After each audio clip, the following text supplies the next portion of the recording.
Welcome back to the Ross Bolen podcast. I am Ross Bolen, and today is going to be all about having a good time, okay? We're going to get some laughs in.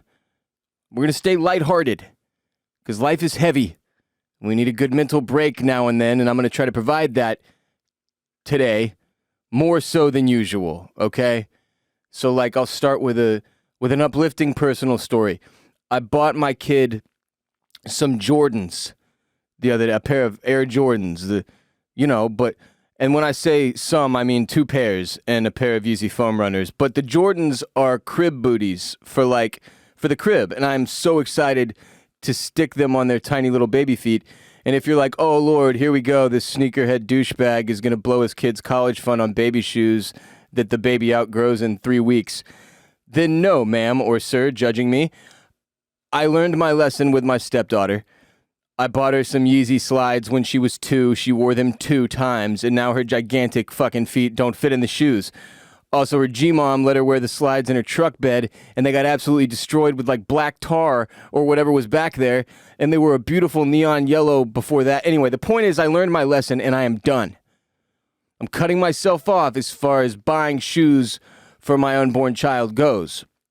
But these fucking Jordans, they're the cutest thing you've ever seen in your entire life. They're just unbelievable. Oh, I'm stoked on now I'm thinking about how I didn't learn to stunt with clothes and shoes, not properly. I went through all these different variations. My fashion evolution has been really weird. Okay? When I was in, the earliest I can remember, middle school, we wore uniforms, all right? And I think that's what fucked me. Because we wore uniforms in private school from preschool through 8th grade. And then I was released out into the real world, and I had to make my own outfit decisions for high school, and it went horribly wrong. Because we went from khakis and, a white polo to, me wearing Little League t-shirts t-shirts from my Little League, all-star t-shirts and mesh shorts with Birkenstock sandals. And that was every day. It wasn't good. I just wasn't making any type of, there was no personality to my outfit choices. It was the most basic, I don't give a fuck stuff you could possibly wear. Do you understand what I'm saying, right? So then at some point in college, I was I'm just going to dress like a 65-year-old retiree who goes sailing a lot. And that didn't make a lot, logically, it didn't make sense, but it was this group mob thing, this group mentality, and it was disturbing. And the fashion side of the frat thing is the weirdest thing about it in 2022. And I think it's mostly faded away. It was already fading away big time when I was in school. The wearing a polo or a button down with khaki shorts and boat shoes every single day.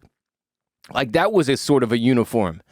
So then when I graduated from college, I was fuck me. I have to, especially I wrote a frat comedy book that then I wanted to distance myself from that sort of lifestyle at that point because I was sick of it. I was fed up with it. I was 27 years old, 26. Really when I started to get sick of it, I was probably 26 because it had been a big part of my job for years and years. I'd written this book.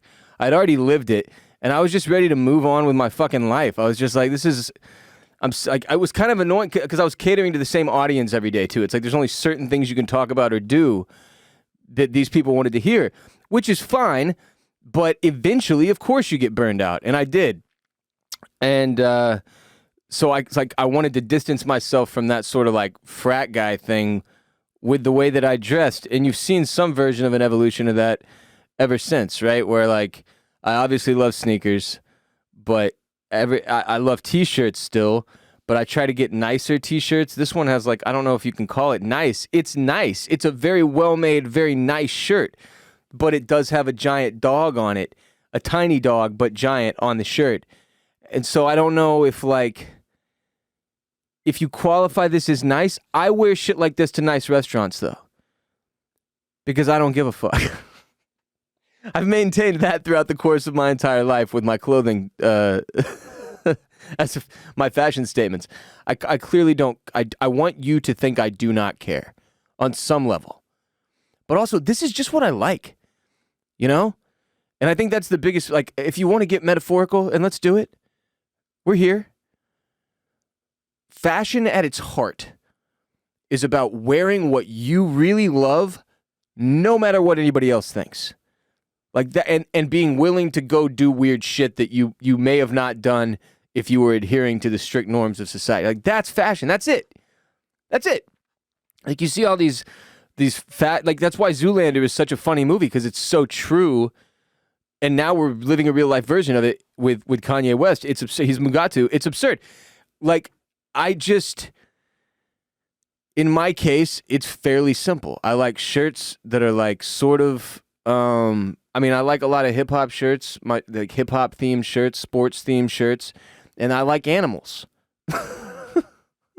Other than that, I like plain black and shit like that. I'm simple with it, right? So, but obviously, my growth in this arena was stunted heavily. If you're listening right now, you're like, wow, that's really impressive, guy. You've really accumulated quite the fashion sense over 35 years. You got to dog t-shirts and fucking sneakers. What the hell? And I understand. I hear it. Trust me. I'm fully self-aware at this point. There's not much about me that I don't know. Which is not the case with a shitload more people than you would think. Like a crazy amount more. Taking a sip of coffee out of my Stack Good Days coffee mug, available on bolenmedia.com/shop. Got myself this is a 6:07 p.m. latte. That's where I'm at in life. That's what I've got going on. But anyway, so I want my child. The point was this. I want my I don't know why I had to go through 10 minutes of bashing my own fashion sense to get to this point. But I want my child to stunt from the womb. Right? And like, I remember wearing Jordans in middle school, but I didn't get to have any other originality to me, which is how I ended up where I am now, where it's like, I know how to pick out dope sneakers. I do. I can pick cool shoes. But other than that, I'm a simpleton. I'm wearing t-shirts and shit. Like, I don't have to do more than that for my job or in my city. Austin is the most lackadaisical fashion city in the world. There is like 2 restaurants, and I mean the most expensive restaurants in the city, that they would look at me twice funny if I walked in right now. And I'm wearing this dog t-shirt. People don't give a fuck here about that. It's amazing. It's one of my favorite things about living here. I don't give a fuck how high the prices rise. I will continue to try to make more money just so I can live here, so I don't have to dress like everybody else. That by itself is worth the price of admission, because I could not do that even in Houston, man. Like, I don't know, dress code is just a thing. Like, everything has a very specific fucking dress code that you actually have to adhere to. It's not suggested. And in Austin, there is seriously 2 places I can think of offhand that I couldn't go in a t-shirt. And I know this because I've gone everywhere in a t-shirt and no one gives a fuck. I own like 3 button-downs at this point, and they're for when someone either gets married or dies. And that's fine. I've got like, you know what? I own more suits now than I do button-downs. Because I can rotate the button-downs between the suits. But you need different suits for different occasions. And suits are tight. I'll say that. That's an area that I've grown into. I can appreciate a suit. Don't get you people who wear them every single day. I don't understand it. I don't know how you do it. But I really appreciate, like, that special occasion suit. And it can be more than just what I'm saying, like weddings and funerals. I'm on the far end of the spectrum of, like, never fucking wearing a suit or tie ever. But I think suits are cool, is what I'm saying. I don't like, I'm not gonna like look at a person wearing a suit like, oh, you stuck up professional fuck. Like, I get it now, you know? So that's again, I'm self-aware. I understand. I don't disrespect the professional side of the ball. I'm just not really on that side of the ball. Like, nothing about me really reeks of professionalism. That I'll try to change with my kid too.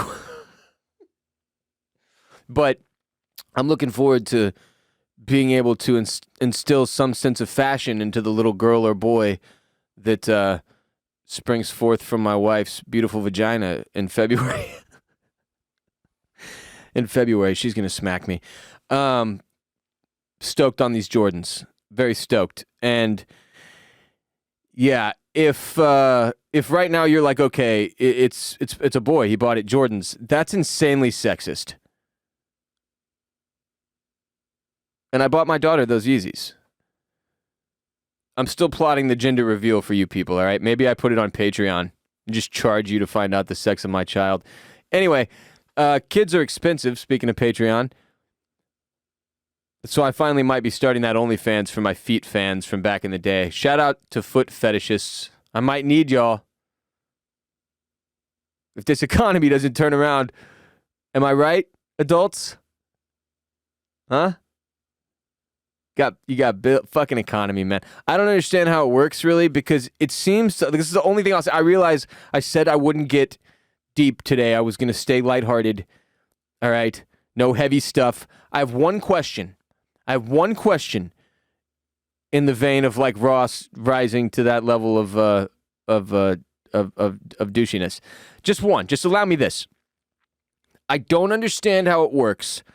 It seems like raising interest rates just makes it to where rich people who can afford to pay the interest temporarily are the only ones able to make purchases when it comes to houses and cars and shit, like, which is what they're raising interest rates to slow down spending, right? So that they can try to avoid recession. That's the entire plan that the federal government has been executing on the last 6 months or so, if you haven't been paying attention, maybe less. And I'm not an expert on this, so if you're an expert, don't come in right now like, it's been 2.5 months. Shut the fuck up. I'm just saying generalities here. Bear with me. Again, local idiot, but on a local idiot level, let's try to understand this together. So they raise the interest rates to keep spending down, to get spending to go down, to stop inflation. Right?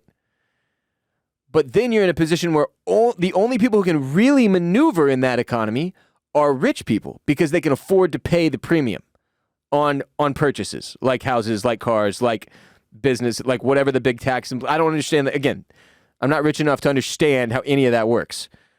But that's just where I'm like, I'm looking at it and I'm like, okay,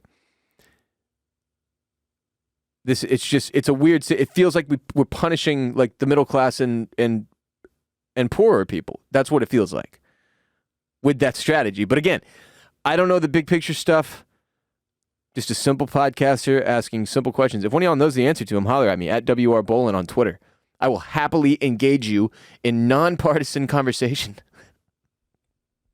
Today's episode is brought to you by MyBookie. You know football. Come on, you listener. Right now, you listening. You know the game of football. You're aware of it. You pick winners. So why not get paid for them at MyBookie? Bet single game spreads, money lines, or parlay multiple together to increase your payouts. I love football season. It's my fave. All right. And for the most part, because it overlaps baseball season and basketball season for this beautiful moment. I think it's like a 2-month stretch where the three overlap: football, baseball, basketball, and you got NFL, NBA, college football, and baseball playoffs, and it's and the World Series in October, and it's amazing. And football season signifies that coming near, and for that reason, I'm just very stoked on sports right now. I'm huge on I'm sports guy right now. Okay, and MyBookie is the place for you to make those sweet sports you watch even more exciting, with a little cashish on the line. They've got low contest entry fees at MyBookie, over $500,000 to be won. Make it so you don't have to be a pro gambler to have fun. And getting started is easy. You just go to MyBookie.ag, use the code RBP on your first deposit to secure a double deposit bonus. So it's promo code RBP at MyBookie.ag to get your first deposit matched dollar for dollar all the way up to $1,000. Double deposit bonus, code RBP, stipulations apply. MyBookie is a proven sports book that makes it simple to bet and win. So make this your winning season exclusively at MyBookie.ag with code RBP. So on Twitter, I did a little call out like that I was going to do this episode with no rundown and then just take Twitter take replies to the tweet I sent out, and that would be the episode. And the first tweet I saw was from a dude named Ndulko, Ndulko. And it just said, cornstarch, good luck. That was it. And I was like, man, this might not work. But then, thankfully, a whole bunch of other people said stuff. And I got some really good prompts to discuss. So, like the first one from at Cam Beasley 2. If you had a normal 9 to 5, what would you want to do? And first of all, I do have a normal 9 to 5. To some extent. It is more normal than it once was now in 2022 to have my job. But that being said, I realize it's still kind of an outlier situation. And if I had a normal 9 to 5, like not running my own company or whatever, then I've thought about this before. I honestly think I would be a journalist, like at a newspaper. Dead ass serious. I don't know if that's a normal 9 to 5 either, but that's what I would do. See, that's the thing. I don't know if I would ever have a normal 9 to 5 job, because journalism really was the thing I was drawn to. It was like I just didn't want to be broke, so I didn't do it as a job. And journalists know and don't take any offense to that because they get it. It's part of the package. It is what it is. Excuse me. But yeah. So if I had to think of a really regular ass 9 to 5 job that I think could like legitimately pay the bills that I could do that wouldn't make me crazy, it couldn't be anything with math. 'Cause I can't do math very well. I can do simple adding and subtracting and multiplying, and like obviously I know how to use a calculator, but numbers I don't like. That's what I'm saying. It's not about math anymore, because all that bullshit they taught us in school was completely fucking useless, because we all have phones that are better calculators than they allowed us to take into class. So that was stupid. What an utter and complete waste of fucking time. And I was so pissed because I would always fail those classes too, bro. I would get like I failed in college, one of those math classes, had to retake it and barely passed, and was so proud of myself because it was so hard. And I was looking around the room going, I know I'm smarter than most of y'all. What the fuck is this? How can I not? And I just have a block there. It's a mental block. I don't like numbers. They're the demon and the devil, and I don't want them around me. But that's the thing. So I have to surround myself with people who like numbers or are good at numbers to some extent. And I've done an all right job of that. My dad's really good with numbers. But me, friendo, man, you don't want me to be your accountant. You do not want me to be your accountant. That's why I have three accountants now. That's one of them is my dad, but yeah, it still counts. He's really good at what he does. He's the best of the three. But yeah, we do have 3 people looking after our money at Bolen Media, which is nice. I definitely wouldn't be an accountant or a math teacher. Man, you know what? That may be what I would be, a teacher, but that's also not a normal 9 to 5. Fuck, I don't know, dude. Next question. From Warford Courtney on Twitter. Oh, it was a reply to that one. It says, alternatively, what's the one job or multiple jobs would you consider your worst nightmare? Oh, man, accountant. I cannot imagine a more miserable. I mean, anything with numbers would be a real nightmare, but then like, let's think big picture here. Oh, like surgeon? Oh, man, no. I'm watching Dahmer right now. You know, like I think we talked about this on Patreon. Maybe it was a regular episode. I think it was the regular episode this week, actually. I'm watching Dahmer, and he is all into like dissecting people and animals, and I just am so not. I could have never been a psycho serial killer, man, because I wouldn't have been able to go very far with it. Like, I don't know how he's out there cutting all these people up. Fuck that. Absolutely not. I could never be a surgeon. That is my worst nightmare, is having to cut people open in their blood, and that's too much pressure, and I have shaky hands, and I'm an anxious guy, and I don't need that. I don't need that in my life. Next question. From Froyo Baggins 420. What? Best Halloween movies, episodes of stuffs to watch this October. Bro, it's September 29th. You Halloween people need to chill. Your holiday is at the end of the month. We already give you a pass, so you get to celebrate all of October, and nobody looks at you funny anymore. But you're trying to push it too far. My mom has been pressuring me to put this fucking pumpkin decoration that she shipped me. She shipped me a pumpkin decoration to put in front of my house. And when she asked me if I want it, and I was like, Mom, I don't think we need this. She was like, basically, in so many words, you're taking it. And I was like, all right. And it's not something she had. She bought this and sent it to me. And from Jeff Bezos and had it shipped to my address, and I put it up, and it's a lovely pumpkin, and I'm stoked. I'm sure my daughter's going to love it. And the fucking thing keeps breaking and falling over, and it was an omen. I knew I shouldn't have put it up. It wasn't time yet. It was too early, Mom. It was too early. It's still September. Fuck. And now I've got this omen pumpkin to deal with, and I guarantee you when I get home tonight, that goddamn thing is fucking falling over in the front door, and I gotta stop with the dogs and pick it up while I'm trying to get my shit in the house. It's a nightmare, Mom. You don't understand what you've created in my life. This fucking pumpkin. Halloween people, you gotta chill. The rest of us are just trying to carry on with our lives. It's September. You got a couple days left before you're allowed to get all weird for a whole 30 fucking days we give you. Isn't it on the 31st? It's like the very last. What is Halloween? Why do I not know this off the top of my head? You got me so heated. I don't even remember what. It's October 31st. It's the last day of the month. You're like the annoying high school girl who won't shut up about her birthday. Or college girl or adult woman who won't shut up. It's never dudes. It's never dudes. It's never straight dudes talking about their birthday. We don't even want you to fucking acknowledge our birthday. I do not even give a shit. Please, please. Here's part of my reasoning. I forget everybody else's birthdays. I don't want to be held responsible. You know what? Here's the trade-off. You don't have to be responsible for mine. There's like 4 or 5 people whose birthdays I want to celebrate. 6 or 7 people whose birthdays I want to celebrate annually. Other than that, let's just go on about our business. What was the question? Fucking Halloween, man. Next one from Maria. Thoughts on kids and sports? Okay, I'll answer the question. Movies and episodes of stuff to watch this October. I love The Shining. I hit it every October. I love it. The Shining, all-time Halloween movie.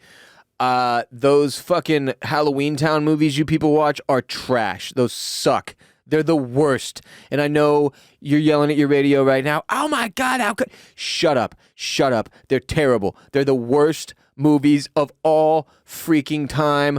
One of them, a kid gets turned into a cat. What is this witchcraft? Terrible. Halloween Town stinks. There's a couple other Halloween movies that y'all obsess over that are garbage. I want good horror only on Halloween. That's what it should be. And look, if you got little kids... You can find some good, they made good spooky Pixar's on it, man. Or you can hit like that Tim Burton movie, that Nightmare Before Christmas movie. That's a good little movie. For like, they got to be like 14 probably before you can watch that one, I think. But for a younger kid, don't they have that like, there's a whole ass ghost dog that's a franchise or something now, maybe? So, anyway. Back to Maria. Thoughts on kids in sports forcing them versus their supporting their passion. Son is 10, loves to play hockey, has played since 4 years old, and he hates it when people say she hates it when people say that she's forcing him when he truly loves doing it. Well, it sounds like you don't have to worry about this then. Next question. No, I'm just kidding. I mean, yeah, you don't want to force your kid to do anything, I don't think. Right? Like, the whole point is to get them to not be forced, right? That they choose what they want to do and they make the right healthy choices for themselves and they pursue things they're passionate about and they're interested in.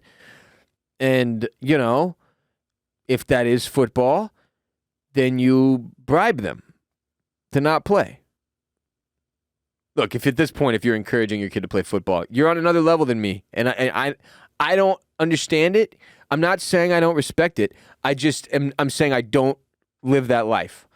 Encouraging it is crazy to me at this point because you've seen these dudes directly, they come out of the NFL and they're like, this shit wasn't worth it. I'm miserable. I'm rich, but this is brutal. I'm having to deal with all these health issues. It's a mess. And that's like the best case scenario is that you go have a long NFL career and your body's completely trash. So I don't know about all that football shit, fam. I get that it teaches lessons, but I think you could get those same lessons that you get out of football and avoid some of the toxic ones that you get out of football probably by playing baseball and basketball and soccer and field hockey and whatever the fuck else.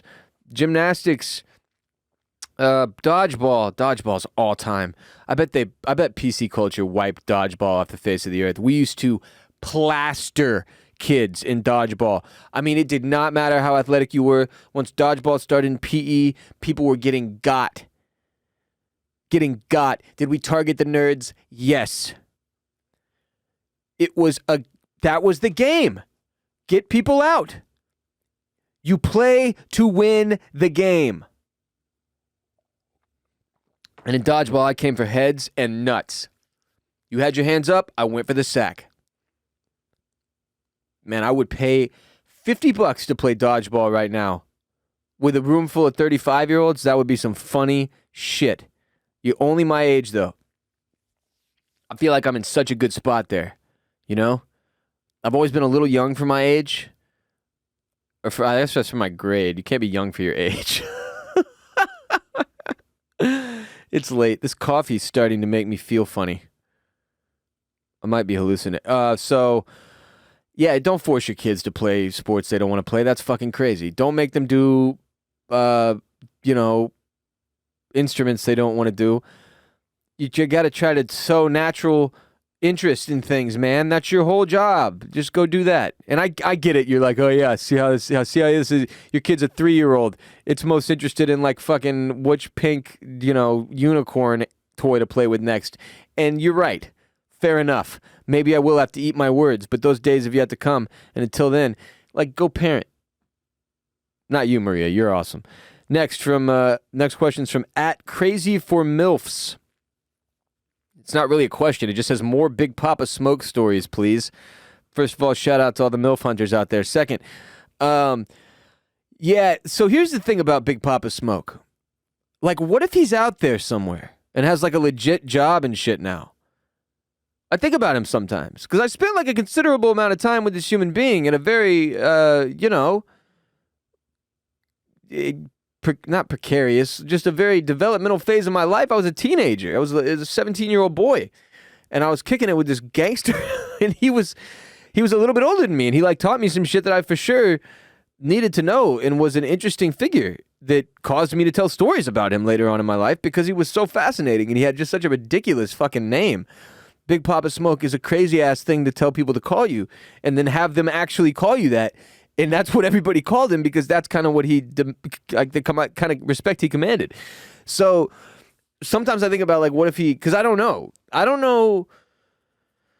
The trap life is a very dead-end career. Like you either dead or in jail. Everybody knows that. So you have to try to find a way out. And in his case, I don't know if he really had even an exit strategy. I don't know if he'd gotten to that point. We certainly didn't talk about it. We just did drugs. But that was many, many, many years ago. Remember, I was a 17-year-old. And at one point, actually, when the podcast was really, really big back a few years ago, I mean, I legitimately worried, like, what if he hears the episode and doesn't like it and comes and fucking knocks on my door? I don't think he'd, like, ice my ass or anything, but I do think he'd beat it. So I did have that thought, but I mean, I don't like the thing about Smoke is that I don't have that many stories that are entertaining. Most of them are scary. And I've told the one about like the shotgun, and I've told the one about the Coke can and the perspective thing. And those were cool. And the shotgun one was actually pretty terrifying. I was like probably the closest I've ever come to dying. And I think that's why I told it. And I didn't appreciate that if you're listening. But the rest of them, it was like mostly depressing shit. Like, I don't really have. One time I traded him a throwback Paul Pierce jersey and a PlayStation for like an 8-ball, I think. And that wasn't great. You know what I mean? So that's mostly the kind of stories I have when I'm like, I don't know. Like, I don't think anybody needs more proof that I was messed up when I was a teenager. Like, I don't think that needs to be further evidenced. So I don't really have any more big pop. I'll tell you this.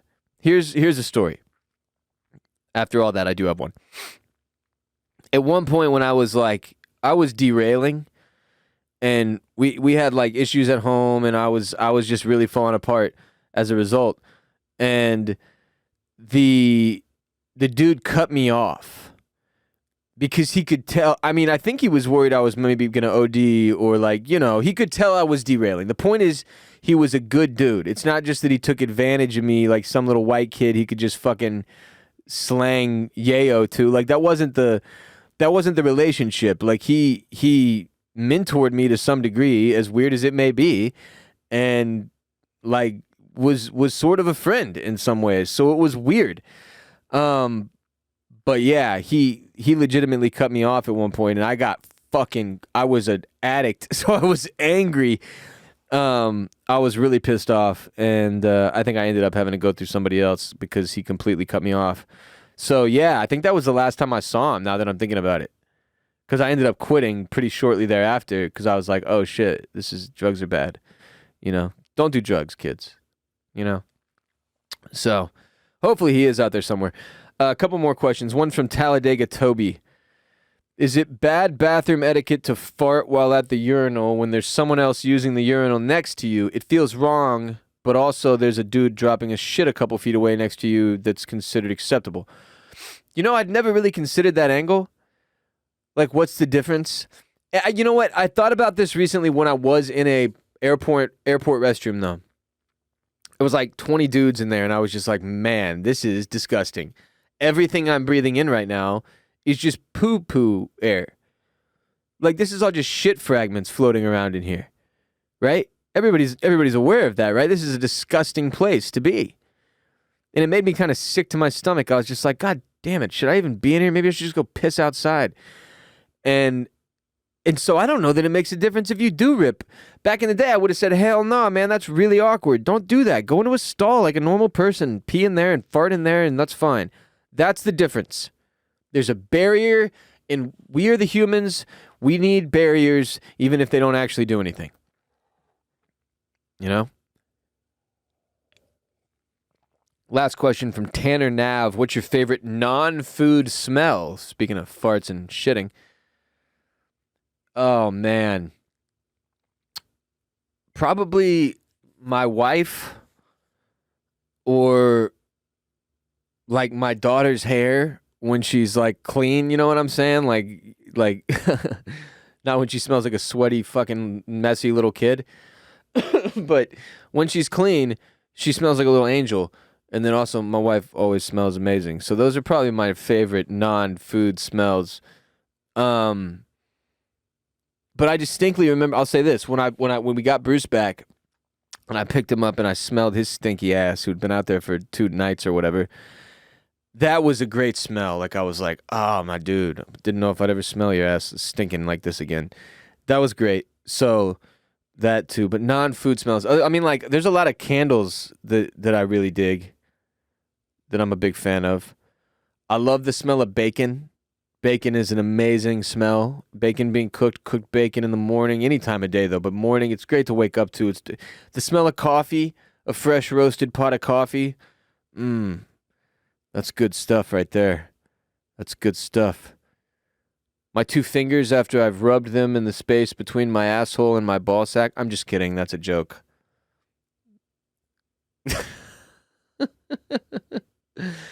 Sometimes fresh paint, and not in the way that like huffing it, you psychopath. Like, but sometimes fresh paint, just a little paint, not like a whole room to where it gives you a headache. Just a little paint. My daughter will like paint some shit, and I'm like, oh, that's good stuff. That's good paint smell right there. So I like paint. Ooh, freshly cut a campfire, like burning wood, or like freshly cut wood, chopped wood, like just a bunch of wood, just wood. The smell of wood, like that Abercrombie tried to capture in the early 2000s and instead just made us all, I think that gave our nostrils cancer. Whatever that was they were pumping out, it was supposed to be woody, wood-esque.